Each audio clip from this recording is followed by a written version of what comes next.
wa liqadhi hajatina wa hajatikum min hawaijid dunya wal akhirah.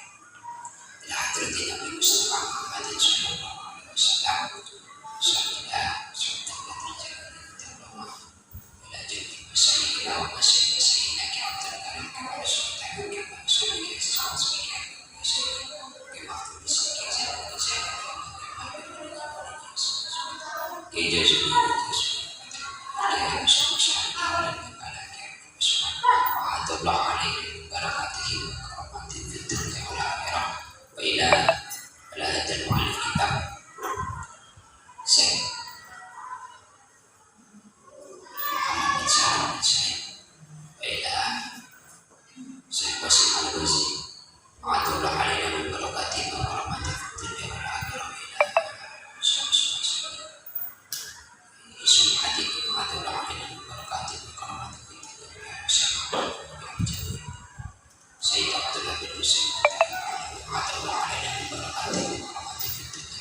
Al-Fatihah. A'udzu billahi minasyaitonir rajim. Bismillahirrahmanirrahim. Alhamdulillahirabbil alamin arrahmanir rahim maliki yaumiddin. Iyyaka na'budu wa iyyaka nasta'in ihdinas siratal mustaqim. Siratal ladzina an'amta 'alaihim ghairil maghdubi 'alaihim waladdallin. Sebelum kita membahas tema inti qada dan qadar, akan menyambung yang kemarin dari pertanyaan Bu Binta dan menambahkan referensi tentang masalah lumut atau air yang di dalamnya terdapat lumut itu. Ada lumutnya apakah najis atau tidak?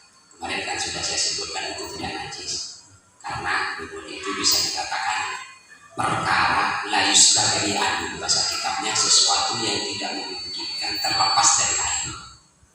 Di setiap ada air pasti ada lumut. Maka itu termasuk kategori la yustagni anhu dan diperbolehkan dalam arti tidak sampai menyebabkan rusaknya kesucian air. Referensinya itu dalam Fathul Qorib. Kalau kemarin kita akan membaca takribnya dalam Fathul Qoribnya, pembahasan yang awal pada saat di sumber tamat 1 itu sudah pernah saya sebut, cuman tidak dibaca. Coba sampai cek dalam kitab Fathul Qoribnya. Bismillahirrahmanirrahim. Referensi yang mengatakan bahwa air yang terkena lumut itu tetap suci. Pada qauluhu kholatahu min thahirati, yang dalam huruf kholatahu min thahirati pasnya pada pembagian yang ketiga al-qismus salis. Al-qismus salis yang di pinggir itu kan thahirun ghairu mutahhirin, suci tapi tidak mensucikan. Wa huwa al-ma'ul musta'mal. Pada yang pinggir itu ada bahasa kholatahu min thahirati. Kholatahu min thahirati. Dilihat dalam Fathul Qoribnya di dalam. Di situ ada beberapa yang dikecualikan. Berarti dikecualikan dari air suci yang tidak mensucikan. Yang di sini maksudnya adalah air musta'mal. Pengecualiannya berarti kalau pengecualiannya suci, apa yang dikecualikan? Yaitu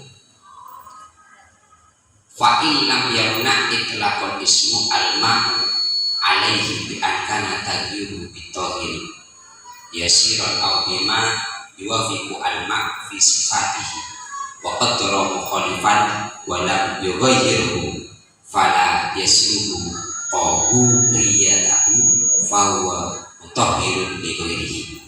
Itu pertama. Wa tarusa bi qawlihi, dikecualikan dari ungkapannya itu, artinya suci tapi tidak mensucikan. Dikecualikan dari ungkapan itu apa? Kholatahu an tahiril mujawirilahu, sesuatu yang mencampuri kepada air itu merupakan perkara suci. Yang mana perkara suci itu mujawir, ada pada di dalam air tersebut. Kalau bahasanya di sini dalam kitab wa qad al-mutaghayyir mukhalidin la yustagni al-mawan. Air itu tidak bisa terlepas atau tidak bisa dihindari dari yang namanya barang yang mencampuri itu. Satu contoh lumut. lumut itu tak terlepas dari air. Di mana ada air pasti situ akan tumbuh lumut. Dan lumut itu perkara yang suci, yang mencampuri terhadap air. Konsep awal, air apabila tercampur dengan perkara suci maka suci tapi tidak mensucikan. Namun lain halnya kalau lumut, karena lumut itu la yustagni anhu, tidak bisa terlepas, maka itu tidak bisa memberikan dampak ketidaksucian pada air, tetap suci. Yang bisa menyebabkan batalnya kesucian air itu apabila perkara suci yang campurannya itu bisa untuk dibilang. Kalau lumut memang sudah ada di dalam air, la yustagni anhu tetap dikatakan suci. Sabun itu referensi dari apa yang disampaikan oleh Bu Bintang, yang diterangkan Bu Bintang kemarin. Sabun ya. Lanjut tentang masalah kotor dan kotor. Ini sebenarnya sangat berat dikaji karena kaitannya dengan rahasia iman. Ini perkara iman, rukun iman. Iman itu mainnya dengan hati, tidak bisa kita realisasikan dengan tampak nyata secara aktual. Cuma sedikit saya akan memberikan referensi yang sesuai yang ada dalam kitab ini. Pertama saya buka dalam kitab Sulam Taufiknya. Di dalam kitab Sulam Taufik di bab awal itu bahasanya seperti ini. Yajibu ala kafatil mukallafina at-dukhulu fi dinil Islam wasubut fi ala jawab wal tazamu ma lazima alaihi min ahkam. Setiap orang mukallaf itu wajib hukumnya masuk Islam. Mukallaf semuanya berarti tidak terpilih siapa saja yang namanya manusia kok mukallaf. Mukallaf itu berakal, balik, itu sudah dikatakan mukallaf. Maka wajib masuk Islam. Setelah masuk apa kewajibannya? As-sujud ala dawab, menetap terus, tidak hanya dibatas ketika 40 sudah ke Islam, tidak seperti itu, tapi terus sampai mati. Iltizam, continue sampai akhir hayatnya. Wal tazamu ma fihi as-sunnah. Setelah menetap terus menerus continue sampai akhir hayatnya, orang mukallaf itu ketika sudah masuk Islam harus menyanggupi kewajiban-kewajiban hukum yang ada dalam Islam. Apa saja? Sholat, zakat, puasa, haji bagi yang mampu. Itu rukun Islam. Di samping rukun Islam ada rukun imannya. Nah, ini yang kaitannya dengan kota-kota itu. Apa? Kita harus meyakini, mengetahui dan membenarkan bahwa tiada Tuhan selain Allah dan Muhammad utusan Allah. Harus tahu, yakin dan membenarkan serta mengimani bahwa tiada Tuhan selain Allah. Satu beres. Dan saya tidak akan menjelaskan ini. Satu Allah tidak, karena tema kita hari ini adalah kotor dan kotor. Tema kotor dan kotor itu ada pada asyhadu anna Muhammadan abduhu wa rasuluh. Kita harus tahu, yakin, mengimani bahwa kita bersaksi Nabi Muhammad adalah hamba dan utusan Allah. Salah satu kita mengimani, meyakini dan membenarkan bersaksi bahwasanya Muhammad adalah utusan Allah adalah membenarkan semua yang disampaikan atau yang dikatakan oleh Rasulullah. Salah satunya apa yang disampaikan oleh Rasulullah dalam kitab Sulam Taufik dikatakan wabil qadri khairihi wa syarrihi. Ini tema kita. Nabi Muhammad berkata bahwa kita harus mengimani qadar. Qadar itu kepastian. Baik itu kepastian baik maksudnya gimana? Ataupun entah itu kepastian baik, entah itu kepastian baik ataupun kepastian buruk. Khairihi wa syarrihi minallah. Ini semuanya dari Allah. Ini yang nanti akan timbul lanjut nanti mas. Berarti kalau saya ditetirkan masih kenapa kok Allah menghukum saya seperti itu? Nanti akan ada pembahasan bawahnya. kita harus mengimani, mempercayai, dan mengetahui bahwa semua kepastian entah baik ataupun jelek itu minallah atau indallah dari Allah.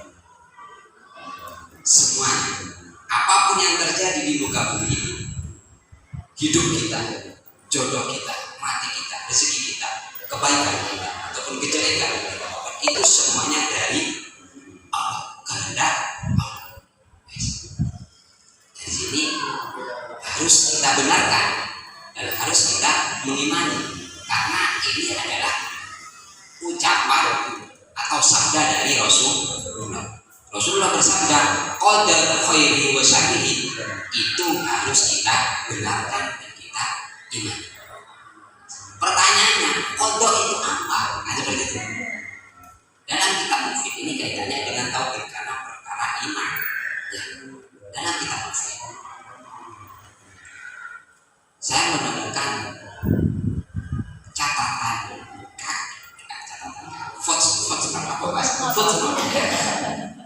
dari ini kitab langsung tulisannya lagi ya, Bayai Kamalatul Fadlan Jazuli. Ini tulisannya Kiai Fadlan, mbah dari istri saya. Bikin kita ini ada catatan seperti ini. Ini pertama membahas tentang arkanul iman. Arkanul iman sitatun. Rukun iman ada 6. 1 antumina billah wa malaikati, yang kedua wa kutubi, yang ketiga wa rusulihi, dan iman kepada Rasul, 4 yaumil akhir, 5, dan yang terakhir itu adalah bil qadri khairihi wa syarrihi. Teksnya sama dengan yang ada dalam surat Tauhid, cuman di sini ada footnote-nya yang sedikit membuat kita tergambar apa itu qadar.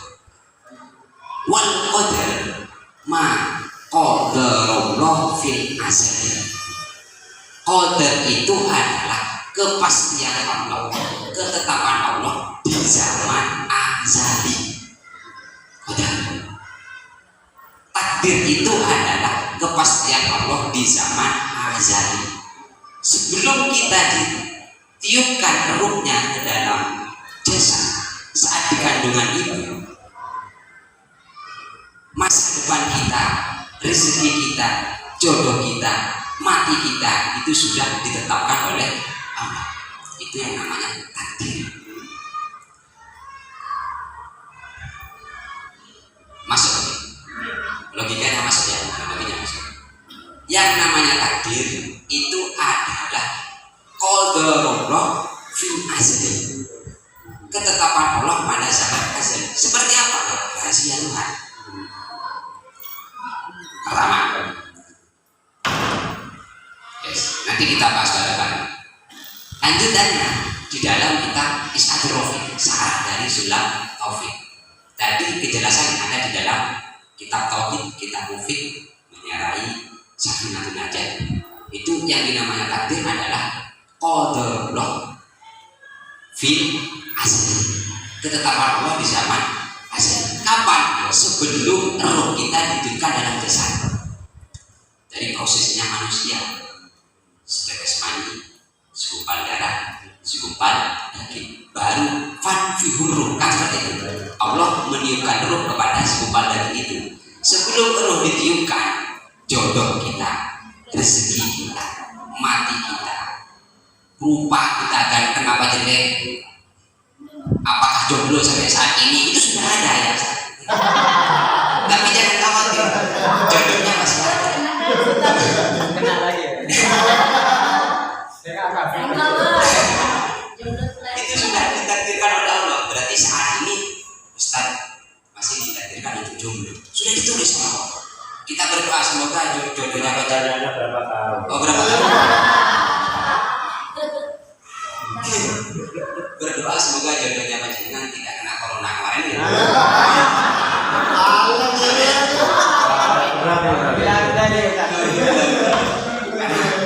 Setapan-tapannya manusia kalau sendirian itu tidak enak. Kesepian.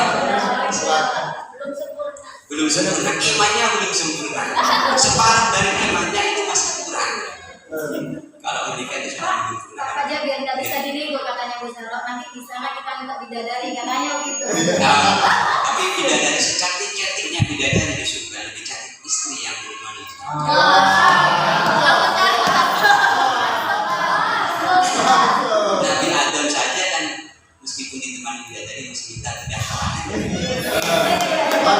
dan rela Nabi Adam mengorbankan tulang rusuknya untuk seorang wanita. Diambil dari tulang rusuknya itu bukti bahwasanya wanita itu sangat istimewa di hadapan seorang wanita. Jadi tersentuh. Hati-hati loh tersentuh. Kamu bertanya ya. Pertama kodok dan kodar atau bahasa bil kodri. Khairi misalnya itu adalah sesuatu yang harus kita imani. Kalau dalam kitab Sulam Kafirnya, sesuatu yang harus kita benarkan dari apa yang disampaikan oleh Rasul yang terkandung dalam makna asyhadu anna Muhammadar Rasulullah, bahwa semua ucapan, semua perbuatan Rasul itu harus kita benarkan. Salah satu perkataan Rasul adalah adanya kodok dan kodar. Khairi wasyarri, itu kata Rasul, harus kita benarkan.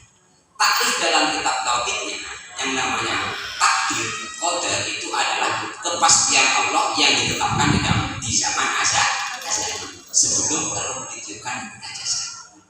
Semuanya sudah. Cuman kan masih global. Lebih terperinci lagi di dalam kitab Islam Taufik, karena apa namanya syarat dari Sulam Taufik itu mengatakan seperti itu. Wamin dari keantumnya, sebagian dari perkataan Rasulullah yang harus kita imani adalah bil qadar, kepastian takdir. Takdir ini ulama terdahulu itu ikhtilaf. Sampai kita mengenal ada golongan Jabariyah, ada golongan Qadariyah. Itu sebenarnya membahas tentang qadar-qadar. Kalau Jabariyah itu bukan Jabariyah ya. Jabariyah tadi lebih Jabariyah. Kalau Jabir itu kalau di mana kita makan kulit sangat tidak enak sekali, pelebay, pembalut. Mana selalu tapi orang tua saya mengendaki bukan pembalutnya.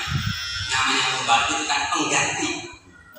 Jadi yang diharapkan Jabir Ali pengganti yang tinggi itu mungkin seperti itu. Pembelaan diri. Kembali ke pembahasan awal ya, bahwa munculnya Qadariyah Jabariyah itu bermuncul dari membahas iman yang nomor 6. Kalau Jabariyah mengatakan manusia tidak punya daya apa-apa, semuanya digerakkan oleh Allah, itu Jabariyah. Berarti melakukan kemaksiatan Allah yang melakukan, ya, melakukan kebaikan Allah ya. Ini yang jadi masalah seperti itu. Kalau melakukan kebaikan, oke lah kita terima. Tapi seandainya melakukan kemaksiatan, mencuri atau naudzubillah mabuk-mabukan, minum alkohol dan lain sebagainya, kalau seandainya dilarikan kepada Allah, berarti Allah memerintahkan untuk melakukan dosa. Kan seperti itu. Itu tidak masuk akalnya. Cuma kita itu memang tidak bisa terlepas dari Allah. Sesuai dengan takdir yang awal tadi. Yang namanya qadar adalah kepastian Allah pada zaman azali. Ya. Nanti saya akan sedikit menyinggung pembahasan itu. Cuman kalau yang dari qadarnya ini, Allah tidak punya kuasa apapun terhadap kita setelah terus ditiupkan kepada jasad. Berarti kita berbuat itu bukan kehendak Allah tapi kehendak kita. Kita tidur bukan perintah Allah tapi kita yang bersikap. Itu qadar. Berarti kalau seperti itu menafikan kekuasaan Allah, kan konsep masalah. Sedangkan secara keimanan yang maha kuasa, yang maha besar itu Allah. Kalau dikatakan manusia punya kuasa, berarti Allah ada saingannya. Bertentangan dengan ayat Allahus Subhanahu. Ada kuasa dua, ada kudrat dua. Dua pendapat ini sama-sama alim, sama-sama ahli ilmu pakar ini, pemikir, cuman konsep dari segi memahami qadar dan qadar. Yang satu Jabariyah mengatakan semua kehendak, semua perbuatan Yang dilakukan oleh manusia itu kehendak Allah. Cuma masalah ketika berbuat maksiat. Kalau qadariyah menafikan Allah. Allah tidak punya daya apa-apa setelah ruhnya dititipkan kepada jasad. Berarti murni ketika kita berbuat apa-apa itu kehendak kita sendiri. Kalau seperti itu bertentangan dengan ada kuasa dua. Sedangkan Allah tidak memiliki dua kuasa. Bahasa sifat Allah itu satu, cuma ta'adud jenis bahasanya. Ta'adud jenis itu terbilang-bilang. Kalau kudrat ya satu kudrat, wahdaniyah fil sifat, wahdaniyah fil af'al, kan seperti itu. Jadi kalau semisal dikatakan ada kuasa lain dan selain dari kuasa Allah, itu konsep tauhidnya kurang, tidak bertauhid berarti kan. Mengatakan manusia punya kuasa, kan masalah. Sedangkan yang berkuasa itu hanya Allah, kudrat, satu kudrat.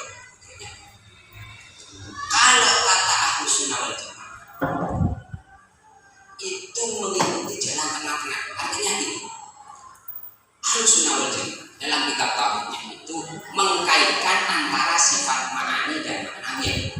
Sifat Allah kan ada 20. Wujud, idam sampai mutakalimah. Sifat 20 ini dibagi menjadi 4. Ada nafsiyah, satu. Nafsiyah itu apa? Wujud. Kalau dari bahasa nafsiyah itu, kalau kita memaknai sifat dan yang berbahasa dan bahasa Maduranya beradab. Sifat dan yang berbahasa dan nafsiyah. Kalau untuk manusia nafsu kan dimaknai diri, ya kan? Ada yang dimaknai jasad. Tapi kalau untuk Allah sifat dan Allah, apa sifat jasad? Wujud. Ada, dan Allah ada. Yang kedua sifat salbiyah. Sifat salbiyah itu ada 5. Qudrat, iradat, ilmu, hayat, sama. Qudrat, iradat, ilmu, hayat, qidam, baqa, sekali lagi. Sifat salbiyah itu ada 5. Qidam, baqa, mukhallafatul hawadisi, qiyamu binafsi, wahdaniyah. Sifat salbiyah itu 5. Qidam, baqa, mukhallafatul hawadisi, qiyamu binafsi, wahdaniyah.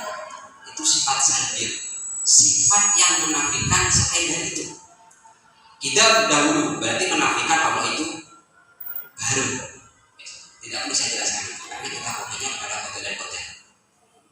Kalau kata Ahlus Sunnah wal Jamaah, qada dan qadar itu kaitannya sifat setelah itu, yaitu sifat ma'ani dan makna. Iya. Ma'ani ada 7, maknawi ada 7. Apa saja? Qudrat, iradat, ilmu, hayat, sama, basar, kalam. Itu ma'ani. Maknawi ya 7 setelah itu. Qadiron, muridat, halimah, hayat, sami'an, basiron, mu'tawalimah. Cara menyikapi qadar Allah agar tidak salah paham seperti Jabariyah, agar tidak kebablasan seperti Qadariyah yang menganggap manusia punya kuasa, ambil tengah-tengah. Makanya ada bahasa Fairul Umur Satu itu yang tengah-tengah, tidak terlalu ke Jabariyah, tidak terlalu ke Qadariyah. Artinya memang kita itu melakukan sesuatu atas kuasa dan kehendak Allah, tapi kita oleh Allah dititipkan atau diberikan kekuasaan atas kehendaknya, atas izinnya. Contoh, kita bisa melihat, sama melihat. Siapa yang bisa melihat? Sami'an, Allah yang maha basirah, Allah yang maha. Sama mendengar. Siapa yang maha mendengar? Sami'an, Allah yang maha. Kita melihat, dilihatkan oleh siapa? Dengan adanya mata. Kita mendengar, didengarkan oleh siapa? Dengan adanya telinga. Sami'an, ya kan? Dalilnya sifat basar, mangkana lahu basirah. Adanya mata melihat manusia, siapa yang membuat kita melihat?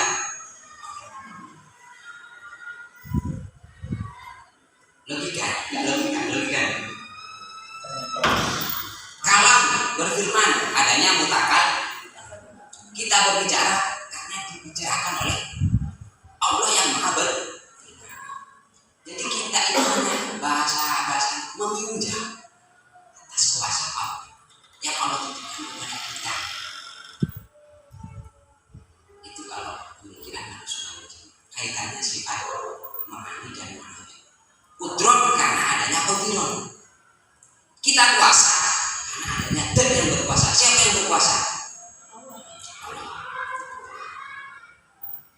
Irodah berkehendak karena adanya itu. Siapa yang berkehendak? Kita hanya anggaplah ada kata-kata awal dewi wayang. Ada sutradaranya, ada dalamnya. Wayang itu digerakkan karena ada yang menggerakkan. Berbicara karena ada yang berbicara. Tapi jangan samakan Allah seperti dalam. Boleh. Itu hanya perumpamaan. Analogi metode agama kita, logika agama kita itu menggunakan Allah dan gerak-gerak yang kita lakukan setiap hari. Itu tak lepas dari gerak-geriknya Allah. Seperti wayang digerakkan oleh dan. Hanya itu kalau harus maju. Berarti tidak qadariyah, tidak jabariyah. Sekarang takrifnya. Qadar itu apa? Ini kan tadi saya sudah singgung bahwasanya banyak pendapat ulama yang sampai kebablasan seperti Jabariyah mengatakan bahwasanya semuanya itu Allah yang melakukan, atau seperti Qadariyah bahwasanya Allah tidak punya kuasa apa-apa ketika ruh sudah ditentukan pada jasad karena sudah tergantung manusianya. Tapi kalau menurut Ahlussunnah wal Jamaah seperti ini, logikanya seperti ini. Qada dan qadir atau dikatakan yang bisa kita pahami secara umum takdir. Kata Asy'ariyah, pendapatnya ulama Ahlussunnah wal Jamaah yang kita ikuti, bahasa Asy'ariyah. Takrif dari qada iradatullahi al-asya fil azali alama hiya alaihi fi ghairi asli. Ini saya maknai secara perlahan. Yang namanya qada menurut Asy'ariyah yaitu kehendak Allah al-asya kepada sesuatu. Kehendak Allah kepada sesuatu fil azali yang terdapat pada azali. Alama terhadap perkara, bahasa perkara itu kalau saya gambarkan, Allah mengkehendaki sesuatu pada zaman azali terhadap perkara. Satu contoh ini, Allah menghendaki Ustaz siapa? Ustaz Nizar. Allah menghendaki sesuatu kepada Ustaz Nizar yang kehendak itu sudah ada pada zaman azali dahulu, atau bisa dikatakan qadim sudah ya. Dahulu sudah dicatat Ustaz Nizar ini 2023 jomblo. Contohnya, berarti sesuatunya jomblo.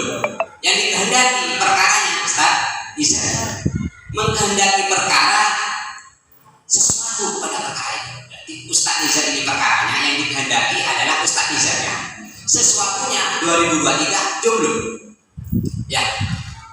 Yang sesuatu ini dikehendaki dari zaman azali itu realisasinya alama hi'alai fi ghairi azali, terjadi pada waktu selain azali. Berarti terjadinya akan datang, yaitu 2023. Cuman ketetapan sesuatu ini sudah ada pada zaman azali.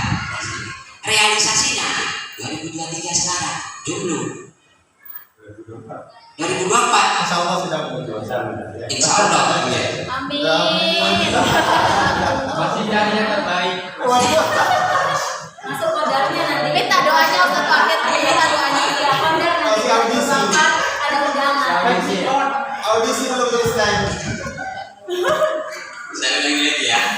Yang namanya qada menurut Asy'ariyah, pendapatnya Ahlussunnah wal Jamaah, kehendak Allah terhadap perkara, menghendaki sesuatu di zaman azali. Yang sesuatu kehendak itu akan terrealisasi di selain azali. Berarti akan itu qada. Kalau saya gambarkan perkara itu menghendaki Ustaz Nizar, ini perkaranya. Dikehendaki sesuatu berarti sifatnya ini, sifatnya jomblo 2023. Terrealisasinya jomblo itu ya kita tahu 2023. Itu qada, ketetapan dari Allah. Jadi sampai saat ini jomblo itu sudah kehendak Allah. Harus diterima. Tidak boleh bersuara. Apakah tidak bisa dirubah? Ketetapannya dong. Sudah tanya kasih dulu. Sekarang kodar. Nanti dulu, nanti. Kodar nanti bisa dikasih. Bisa ditangkap itu. Bisa. Apa definisi dari kodok menurut Asy'ariyah? Kayak daily planning mungkin deh Ustaz. Daily. Planning. Saya paham bahasa. Iya. Jadi sebuah rencana Pak. Sebuah rencana. Bukan rencana, ketetapan yang realisasinya akan datang. Bahasanya itu konsepnya sudah ada, cuman belum di Belum nih. programnya sudah ada. Ya. Implementasinya belum terlaksana. Bahasanya Muzaro RAS. Tapi itu sudah pasti ya, pasti kehendak. Maksudnya kehendak Allah atas Ustaz Nizar. Saya contohkan, mohon maaf tak sebagai contoh ya. Ada. Kehendak Allah atas Ustaz Nizar 2023 ini jomblo pada zaman Azali. Cuman pada zaman Azali kan belum 2023, belum terrealisasi. Aktualnya, nyatanya, realisasinya adalah 2023. Lihat, oh benar-benar jomblo. Ini sudah takdir Allah.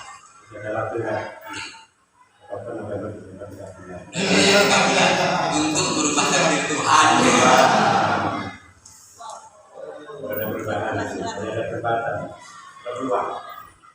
Sampun ya.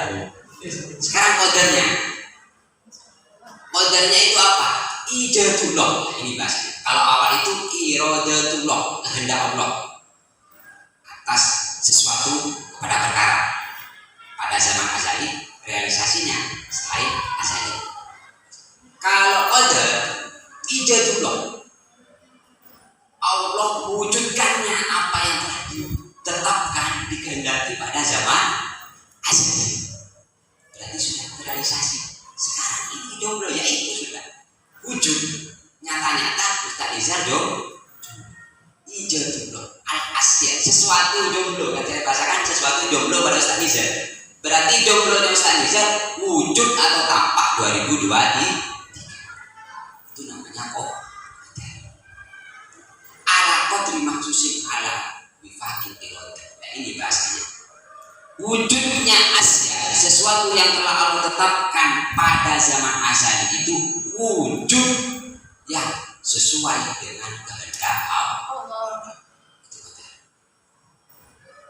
Bisa dipahami? Kalau kodoknya itu adalah kehendak Allah menetapkan sesuatu terhadap perkara pada zaman azali, yang wujudnya munculnya itu pada selain azali.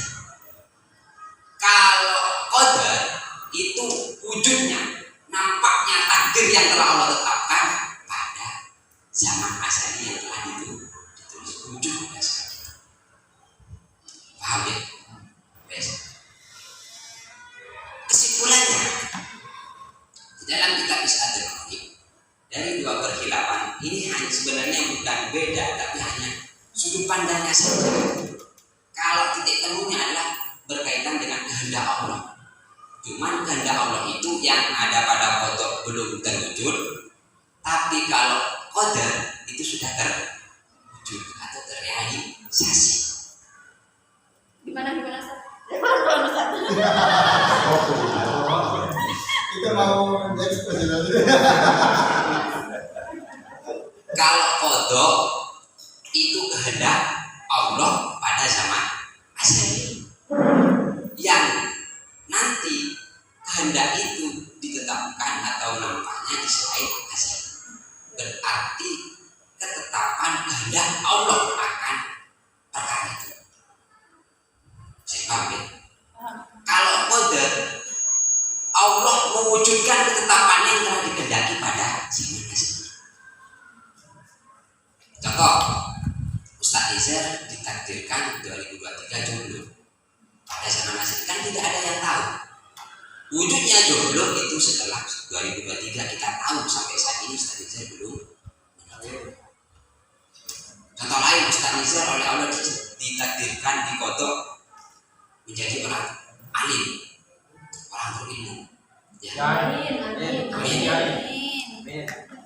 Realisasinya kapan? Qadar Allah nanti setelah nampak atau jelas bisa berilmu. Itu qadar. Berarti sekarang masih remang-remang. Kalau berarti kalau masih remang-remang berarti Masih ada bisa ada harapan, Pak. Ada harapan. Harapan Bisa dirubah. dalam takdir. Makanya kan bahasanya bahasa rahasia, takdir dan bahasa rahasia. Cuman hanya kita imani gitu. Perbedaannya seperti itu. Kalau qadar itu adalah kehendak Allah di zaman azali, Dan belum terrealisasi. belum terrealisasi. Kalau qadar qadar ketetapan Allah wujudnya azali dan sudah terrealisasi ya. ijaz mewujudkannya ketetapan Allah, mewujudkan kehendak Allah pada zaman azali nampak terrealisasi. Bahasanya kalau di dalam kitab Islam itu yang namanya qadar, kalau Asy'ariyah itu kaitannya dengan sifatul fi'li. Fi'linya siapa? Fi'linya Allah menghendaki terhadap perkara. Kalau menurut pendapat Maturidi, qadar itu adalah sifatul dzat. Sifatul dzat sifatnya dzat yang Allah ciptakan. Ini ganteng, ini jelek, ini bermaksiat, ini taat, ini berbuat baik, ini berbuat jelek. Itu sifat dari dzat yang Allah ciptakan. Itu takdir menurut Maturidi. Kalau Asy'ari apa? Sifatul fi'li. Allah menciptakan Ustaz Nizar. Ya. Yang kehendak Allah Ustaz Nizar ini ganteng. Ganteng. Dan Ustaz Nizar kan. Kalau Maturidi batu dan Ustaz Nizar ini ya bisa dipahami ya? Itu sekilas pemahaman saya tentang takdir. Begini Pak, kita kan di kelas 6 memang ada penjelasan qadar. Setelah saya menjelaskan kepada anak-anak, mohon dikoreksi ya, mohon dikoreksi. Jadi secara intinya qadar itu adalah ketetapan azali di mana kita tidak mengetahui, ya kan? Kita tidak mengetahui dan tidak ada yang tahu. Nah, setelah diketahui itu namanya qadar, betul begitu Pak? Setelah diketahui itu telah terjadi. ya telah terjadi. Terjadinya itu qadar namanya. Ya. Cuman tetap itu masuk dalam kaitan apa takdir. Nah, ya. Tidak terlepas dari itu. Realisasinya itu adalah qadarnya. Qadarnya. Bahasanya kan tadi ijazullah al-asya, menampakkan apa yang telah Allah kehendaki pada zaman azali. Cuman ini tak terlepas ya, jangan dipisahkan. Satu saya gambarkan seperti ini. Warna putih itu pada tembok. Tembok tidak bisa dinamakan putih, putih tidak bisa dinamakan tembok. Tapi tidak bisa terlepas.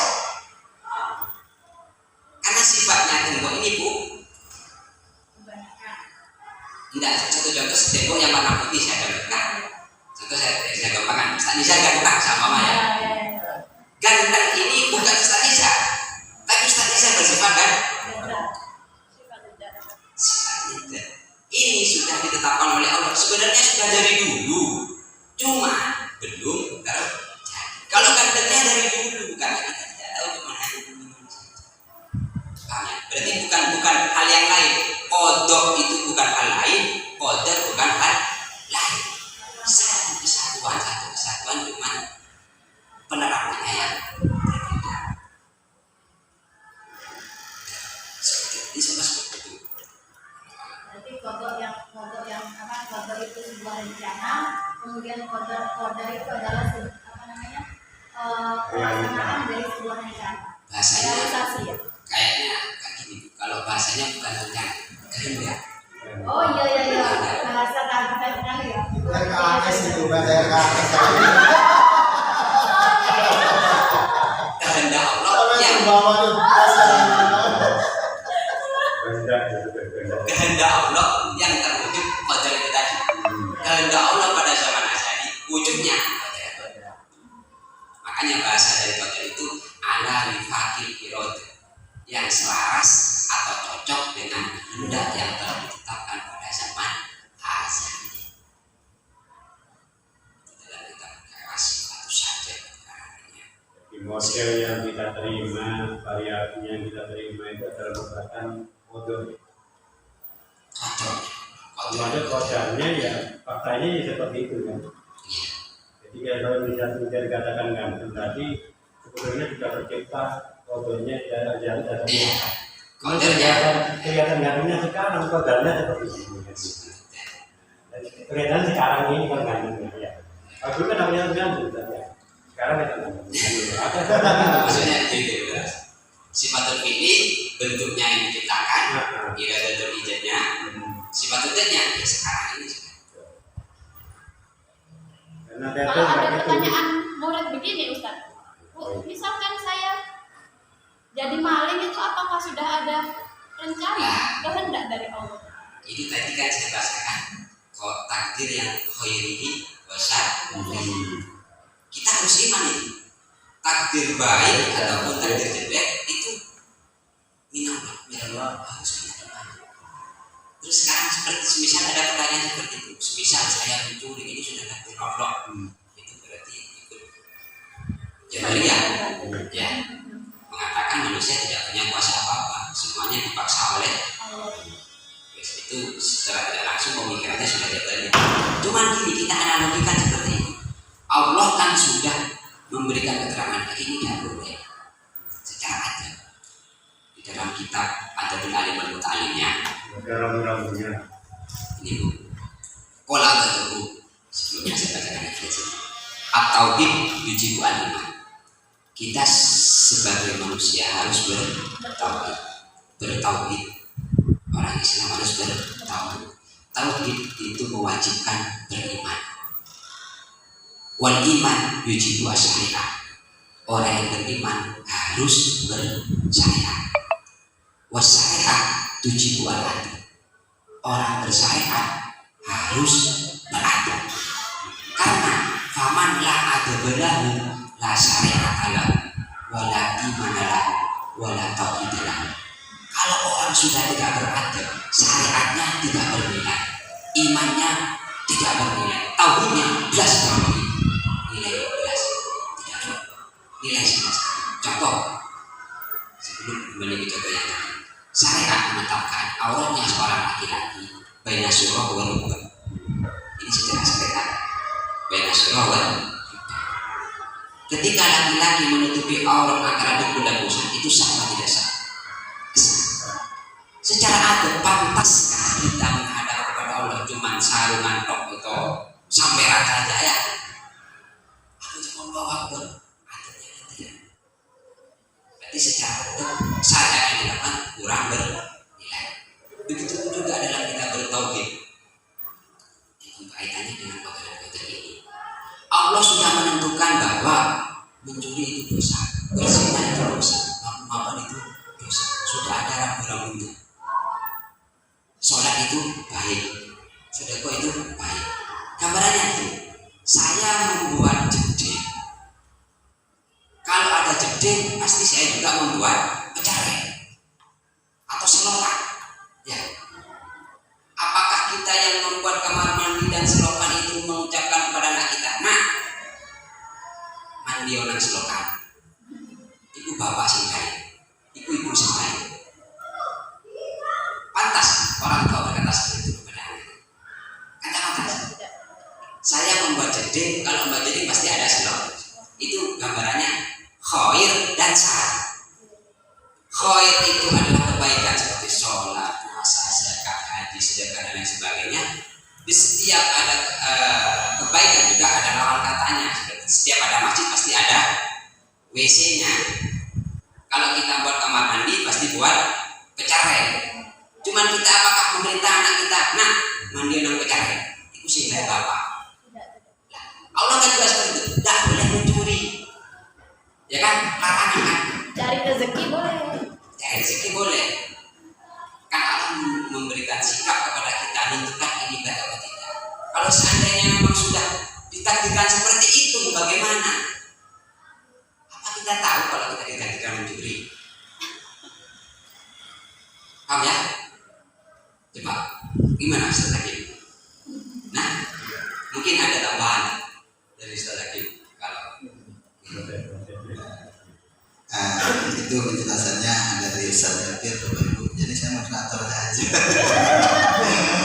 Bagus. Tapi saya mencoba untuk memadukan dengan kebutuhan siswa.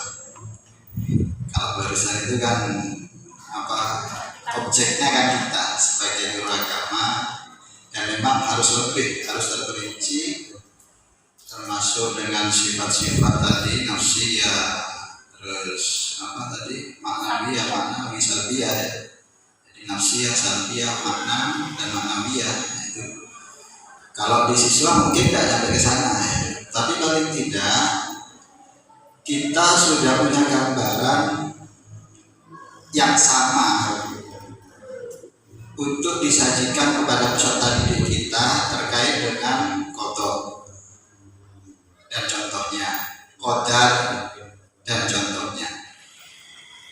Yang mungkin kita perlu kerucutan lagi permasalahannya atau pemahamannya ketika atau begini,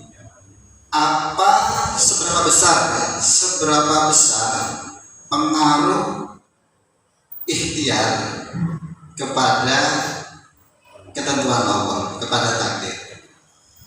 Jadi kan dasar yang harus kita berikan kepada siswa ada kodok, ada qadar, ada takdir. Saya kira ini sudah. Artinya takdir itu ya, kodok dan qadar itu adalah takdir. Terus ada istilah mu'allaq, mubrom. Itu apakah istilah untuk memudahkan atau memang ada di Al-Quran atau hadis? Atau itu hanya ulama untuk memudahkan kita terkait dengan kodok dan qadar itu? Terus ada ikhtiar. Nah itu mohon nanti bisa kita anggapi. Yang pertama terkait dengan seberapa besar ikhtiar itu pengaruhnya kepada takdir, atau berdiri sendiri atau bagaimana.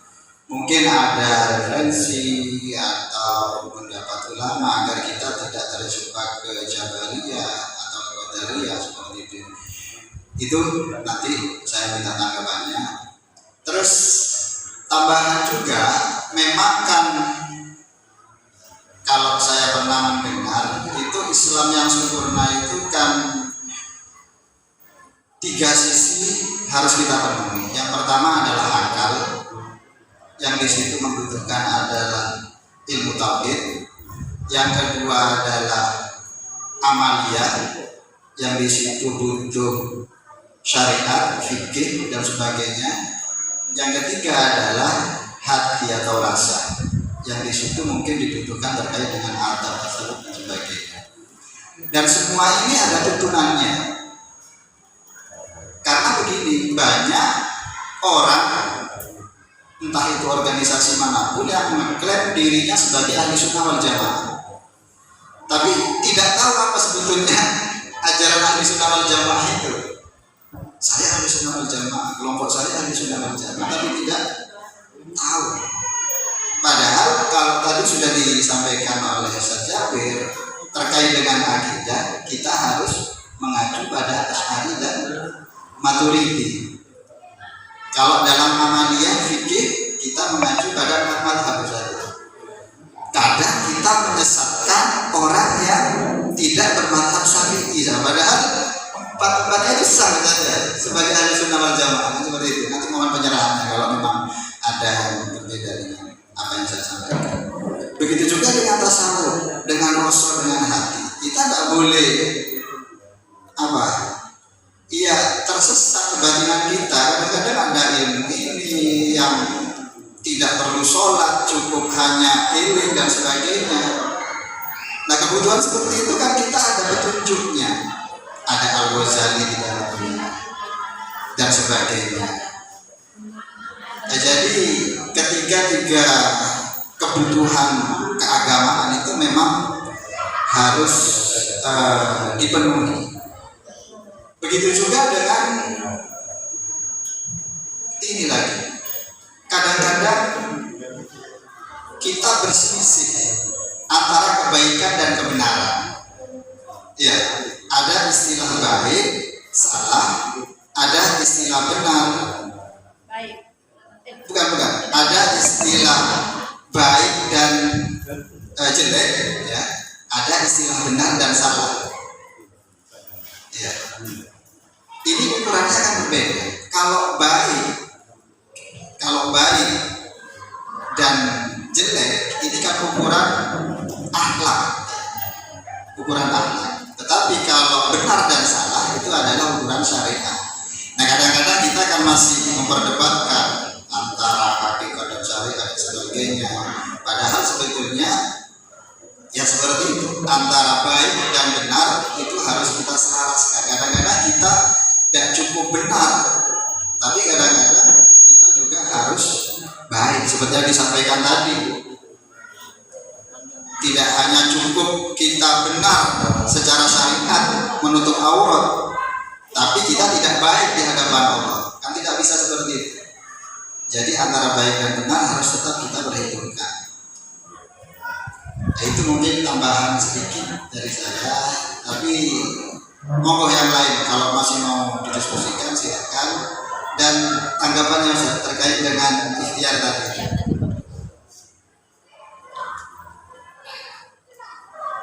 Sepengetahuan saya dari apa yang pernah saya pahami, kurang lebihnya di dalam masalah ikhtiar. Sebenarnya kalau kita lihat kembali kepada awal tentang masalah ikhtiar itu sebenarnya hanya sebatas kita agar tidak semena-mena, artinya tidak pasrah. Harus jalan yang satu kita dari resiko cari hanya ulama istilahnya ada pro. Sebenarnya takdir tidak terbagi seperti itu. Kalau menurut pemahaman yang aman, saya paham takdir sudah berhasil Allah yang akan wujud nanti. Itu dibahasakan qadar itu tadi.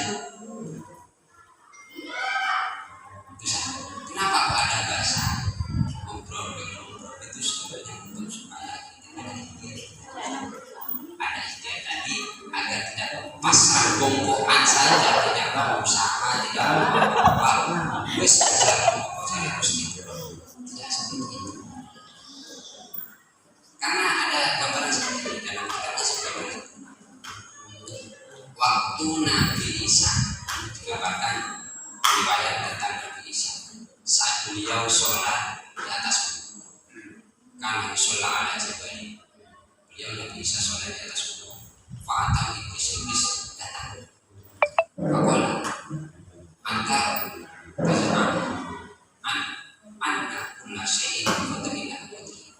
Ya Musa, kamu menyangka bahwa setiap sesuatu itu telah Allah tetapkan. Setiap sesuatu itu sudah Allah takdirkan sesuai dengan kodok dan kodoknya Allah. Isa menjawab, iya, saya sudah menyangka seperti itu dan saya beriman. Ketika sholat di atas gunung, datang seorang iblis, terus terjadi iblis. Kamu iman, kamu menyangka Allah telah menetapkan apa yang telah ditetapkan kepada dirimu. Iya. Akhirnya kata iblis bagaimana? Fa'altu nafsaka min jabal. Kalau kamu sudah mengimani, menyangka seperti itu, lemparkan dirimu dari atas gunung. Apakah kamu masih hidup atau kamu sudah mati? Nabi Isa pertama ditanyakan, kamu iman, kamu percaya bahwa Allah telah menetapkan takdir pada dirimu? Iya. Kalau seperti itu, lemparkan dirimu dari gunung.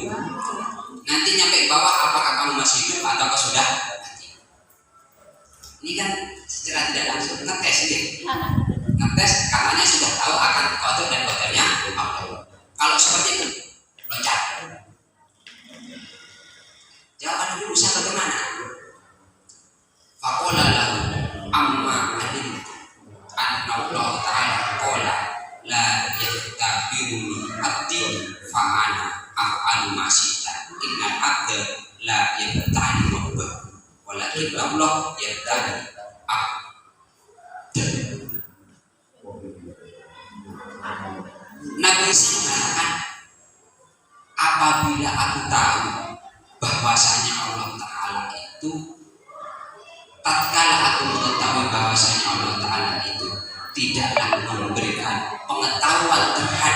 hambanya akan apa yang telah Allah lakukan.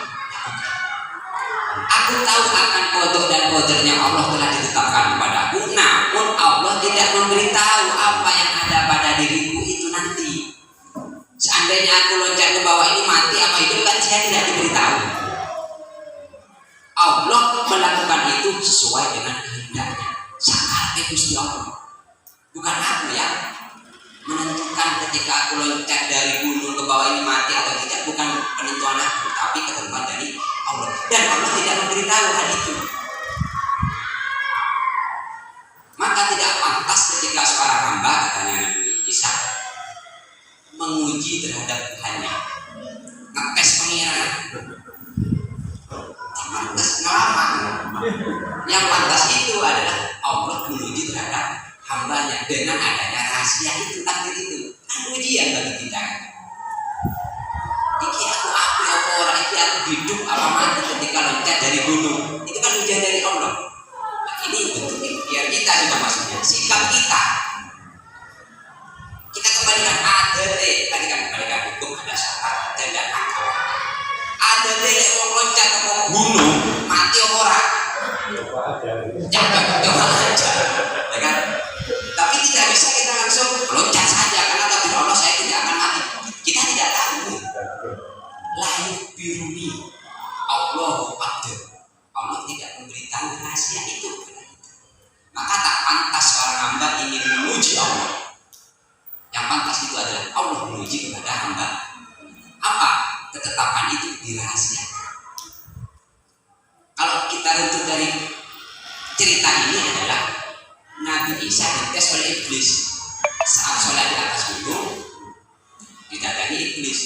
Isa, kasarane kan belum leke.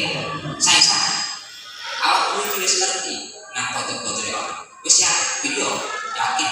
Wis, lek awakmu yakin loncat ke gunung. Apakah kamu masih hidup ataukah kamu mati? Kata Isa jawabnya santai. Aku yakin, tapi Allah tidak memberitahu aku ketika turun ke bawah apakah hidup atau mati. Apakah tetap tidak tahu? Itu bentuk ikhtiar Pak. Ikhtiarnya di situ. Sebatas mana ikhtiar? Nanti kalau jatuh di gunung itu mati orang. Berarti sepengetahuan kita juga itu sebesar itu kita berikhtiar. Lah, cuman bukan berarti dengan kita loncat gunung kita pasti mati, tidak. Seperti yang kita minum bukan berarti kita melepas dahaga, tidak. Tetap yang menghilangkan dahaga itu Allah. Bukan karena api yang membakar, tidak. Karena ada api yang tidak terbakar, bukti dengan ceritanya Nabi Ibrahim. Bukan karena makan kita kenyang, tidak. Semuanya itu ada kaitannya antara sifat makan dan minuman. Kita melihat karena ada yang melihatkan. Kita berpuasa karena ada yang menggerakkan. Ya. Paham ya? Sebatas. Jadi begini, menurut saya secara sederhana ya, menjelaskan ilmu yang begini. Guru, andai kan pertanyaan sepertinya bintang. Guru, kalau jadi pencuri itu apakah ada kehendak Allah? Kan gitu ya? Ya begitu. Nah, Allah memang menciptakan segala dunia itu atas kehendak Allah ya. Segala sesuatu memang atas kehendak Allah. Tapi kan Allah memberikan akal pikiran kepada kita. Ya. Nah, Allah memberikan akal pikiran kepada kita di mana manusia itu berbeda dengan makhluk yang lain. Nah, kita mau berbuat kejelekan, kita ada konsekuensi jika kita melakukan kejelekan itu apa? Kita nanti ada hukumannya kan? Nah, ya kan? Jika kita melakukan kebaikan, ada konsekuensi juga. Kita akan mendapatkan apa dari kebaikan yang kita lakukan? Menurut saya sih sederhananya ya. Seperti kayak obat jeding sama pecah kayak gitu. Betul. Jadi pecah itu ada api, masukkan jadi lakoni. Jedingnya sih api. Ada masjid, ada WC. Masuk dalam masjid ada sholat nang WC. Nah, gitu. Yang pada WC itu tempatnya buang kotoran. Sudah dikasih tahu WC buang kotoran. Dan ngerti WC tempat buang kotoran nanti sholat nang WC. Kan jelas berarti akalnya tidak digunakan untuk berikhtiar. Sebatas itu. Menurut saya sebatas itu dia melihat dari contohnya Nabi Isa yang tes oleh iblis. Tidak pantas seorang hamba ketika tes Gusti Allah ya Allah. Karena itu semuanya dirahasiakan oleh Allah, tidak diberitahu kepada yang layak itu tes Allah kepada hamba. Monggo yang lain kalau masih ada. Silakan. Ya. Tadi kan ada foto, dan tawakkal. Dan ada kan ini Iya. Dan ada tawakkal. Ini saya di YouTube ada yang berbeda. Ada yang seharusnya manusia orang diberi iman itu mendahulukan tawakal dan baru dia. Ini kayak perumahannya mereka sahut dulu ya. Saya tidak paham kan bahasa. Terus kita sebaiknya kalau kesempatan murid apa dia dulu baru tawakal atau tawakal dulu baru dia, dan batasan tawakal itu di mana? Berarti lebih dulu mana yang kita lakukan atau kita sikapi, tawakal atau ikhtiar? Batasannya seperti apa? Atau tidak ada batasannya? Silakan Ustaz. Ini guru mau nambahin Silakan. Tidak harus Ustaz, kalau mau ada yang tambah silakan. tawakal mana? Tawakal dengan ikhtiar. Dulu mana tawakal daripada ikhtiar? Iya. Kalau menurut saya begini, Ya. saya anak-anak ya. Menurut saya ikhtiar dulu, lalu tawakal. Nah, kita melaksanakan ujian, ya ibaratnya kita mengisi ujian, ya kita ikhtiar dulu, kita berusaha ya belajar, kemudian berdoa, nah belajar dulu. Nah setelah belajar kita kan besok ujian. Berdoa ya Allah semoga ulangan nanti dapat 100, atau gini berdoa ya Allah semoga doaku terkabul sambil termehek-mehek begitu ya.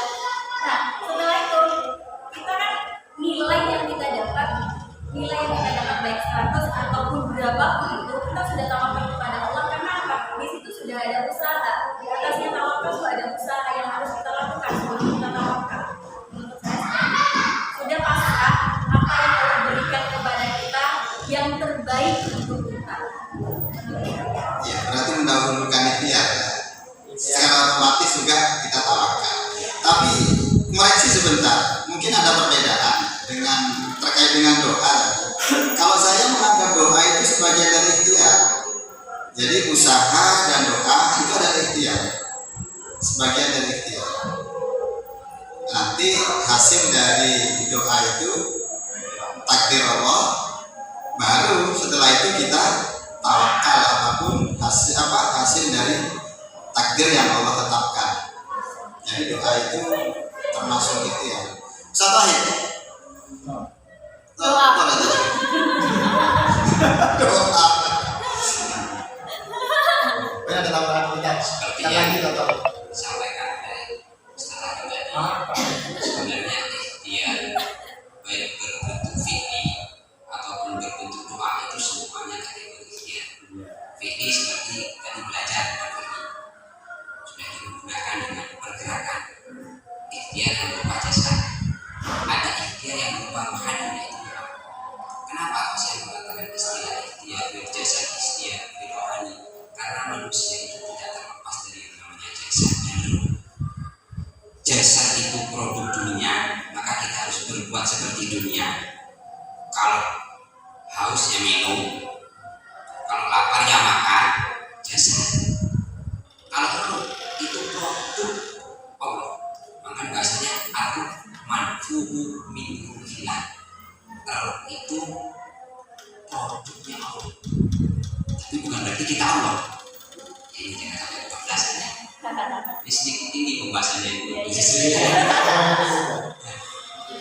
Berarti ada dua hal yang harus dikolaborasikan. Membaca belajar itu ikhtiar dohir, doa itu ikhtiar, sama-sama ikhtiar. Kita kolaborasikan kedua-duanya. Masalah hasil itu takdir. Baru kita tawakal, nerimo impandu. Oh, saya belajar nilainya 0. Tetap harus kita terima, itu sudah takdir Allah. Terakhir, tawakal itu opsi terakhir. Setelah adanya ikhtiar baik itu jasa ataupun roh. Sama halnya kalau saya gambarkan harus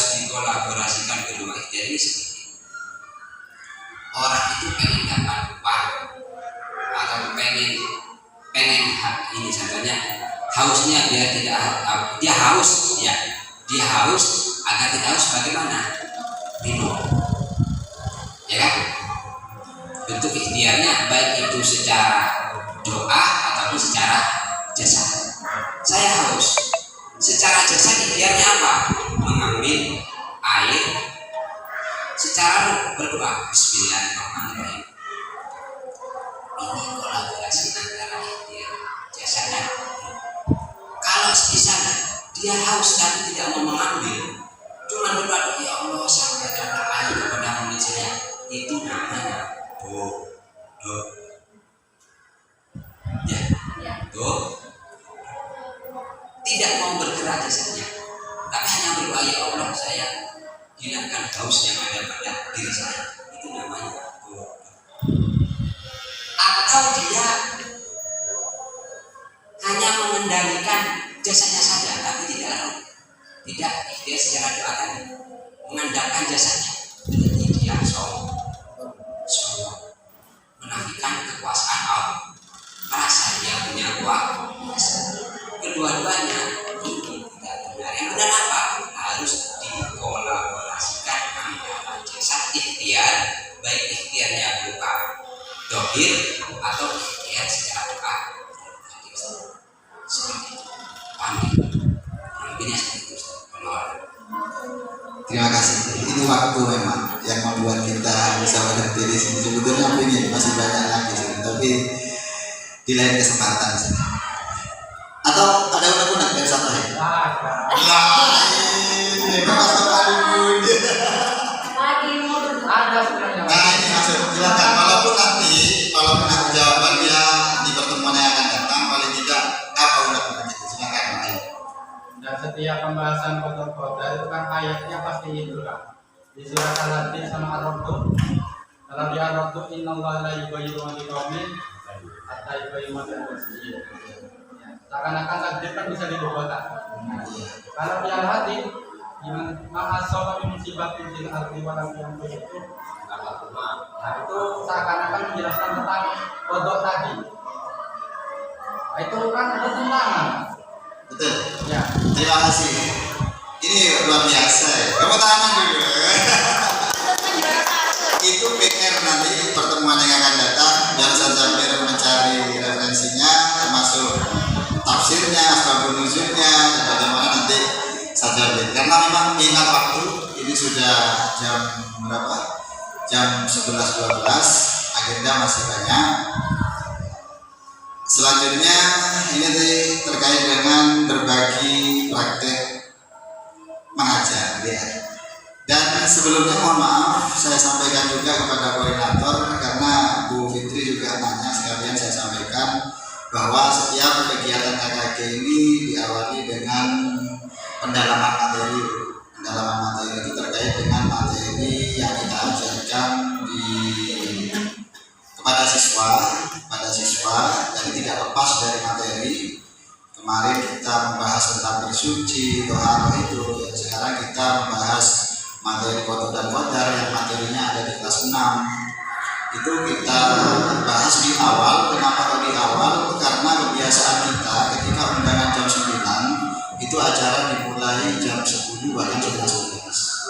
Oleh karena itu ketika Ustaz Jabir sudah datang kita mulai karena mengisi waktu yang kosong. Walaupun tadi saya dengan Pak Taufik ini masih belum. Saya datang lebih awal itu tidak mau didahului Ustaz Jabir, masa Ustaz Jabir datang duluan yang gak enak. Dan saya lebih awal pas jam 9 dari di sini. Itu mohon evaluasi bagi teman-teman. Memang kita sama-sama punya kegiatan, punya aktivitas yang mungkin bisa lebih penting daripada kegiatan ini, tapi tolong dengan kesadarannya untuk lebih semangat lagi, lebih dimaksimalkan lagi. Selain itu, kita juga